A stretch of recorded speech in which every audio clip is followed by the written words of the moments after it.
महाराष्ट्र में देवेंद्र फडणवीस, अजित पवार और एकनाथ शिंदे के शपथ ग्रहण के बाद महायुति में सब कुछ सही चल रहा है, ये दिखाने की कोशिश की जा रही है।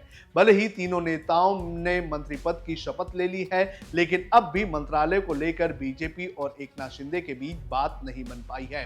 एकनाथ शिंदे महाराष्ट्र सरकार में अपने पास गृह मंत्रालय रखना चाहते हैं और वो लगातार बीजेपी पर इसको लेकर दबाव बनाने का काम कर रहे हैं। आखिर ऐसा क्या है गृह मंत्रालय में, क्यों ये मंत्रालय महाराष्ट्र की महायुति में गृह कलेश की वजह बना हुआ है, इसकी जानकारी आपको इस वीडियो में देंगे।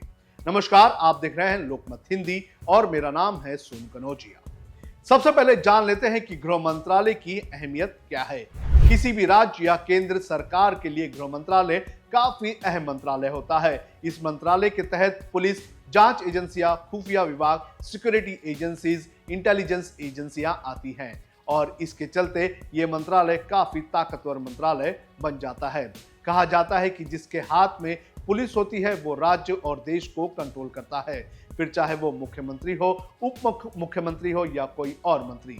राजनीति में कहा जाता है कि इस मंत्रालय के जरिए सिर्फ लॉ एंड ऑर्डर नहीं बल्कि अपने राजनीतिक साथियों और दुश्मनों को भी ऑर्डर में रखने का काम किया जाता है। एकनाथ शिंदे क्यों गृह मंत्रालय चाहते हैं, इसके बारे में आपको जानकारी देते हैं। एकनाथ शिंदे गृह मंत्रालय के लिए दबाव बना रहे हैं, इसके दो बड़े कारण हैं। पहला कारण यह कि महाराष्ट्र में गठबंधन की सरकार का जो इतिहास रहा है, उस इतिहास के जरिए ये मांग किए जा रहे हैं। 1995 से अगर देखें तो महाराष्ट्र में जो भी उप मुख्यमंत्री होता है, गृह मंत्रालय उसके पास रहता है। 1995 में जब महाराष्ट्र में शिवसेना और बीजेपी की सरकार बनी थी तो मुख्यमंत्री शिवसेना का था, लेकिन उप मुख्यमंत्री बीजेपी का था और उसके पास गृह मंत्रालय हुआ करता था। इसके बाद जब राज्य में कांग्रेस और एनसीपी की सरकार बनी तो गृह मंत्रालय एनसीपी के पास हुआ करता था। लेकिन 2014 में जब देवेंद्र फडणवीस महाराष्ट्र के मुख्यमंत्री बने तो उन्होंने इस प्रथा में बदलाव किया और गृह मंत्रालय अपने पास रखा। लेकिन जब 2022 में वो उप मुख्यमंत्री बने तो उन्होंने इस मंत्रालय को एकनाथ शिंदे को नहीं दिया, उन्होंने खुद अपने पास ये मंत्रालय रखा। अब एकनाथ शिंदे गठबंधन के इसी धर्म को बीजेपी को याद दिलाने का काम कर रहे हैं। दूसरे कारण की अगर बात करें तो इसकी ऑफिशियल तौर पर पुष्टि नहीं हुई है, लेकिन कहा जा रहा है कि अगर बीजेपी के पास गृह मंत्रालय होगा तो बीजेपी एकनाथ शिंदे को अपने इशारे पर नचाने का काम कर सकती है। कहा यह भी जा रहा है कि बीजेपी एकनाथ शिंदे पर दबाव बनाने के लिए इसका इस्तेमाल कर सकती है। एकनाथ शिंदे के कई विधायक और नेता ऐसे हैं जिनके क्रिमिनल रिकॉर्ड्स हैं। अब्दुल सत्तार, दीपक केसरकर, संजय राठौड़, तानाजी सावंत, प्रताप सरनाइक जैसे नेता सवालों के घेरे में रहे हैं।